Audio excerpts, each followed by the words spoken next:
আপনি কি জানেন ডায়াবেটিস আসলে সুগারের রোগী না। আমরা সারাক্ষণ দেখি fasting sugar, haemoglobin A one C percentage, এই জাতীয় রিপোর্টগুলো, কিন্তু একটা জিনিস দেখি না, সেটা হচ্ছে ইনসুলিন। ডায়াবেটিস তখনই শুরু হয় যখন আপনার শরীর ইনসুলিনের কথা শোনে না। একেই বলে ইনসুলিন রেজিস্ট্যান্স।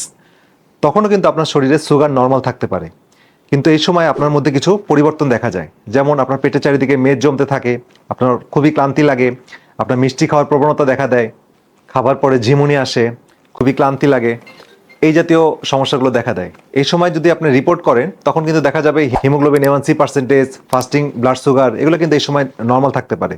কিন্তু এটি সবচেয়ে বিপজ্জনক সময়, কারণ তখনই আপনার ভিতরে ইনসুলিন রেজিস্ট্যান্স নামক সমস্যাটা দানা বাঁধতে থাকে, এবং একসময় ইনসুলিন যখন আর কাজ করে না, বা শরীর প্রত্যেকটা কোষ যখন ইনসুলিনকে আর নিতে পারছে না, তখন আপনার শরীর ডায়াবেটিসে আক্রান্ত হয়। সুতরাং সুগার নয়, ইনসুলিন ঠিক করুন, তবে ডায়াবেটিস নিয়ন্ত্রণে আসবে।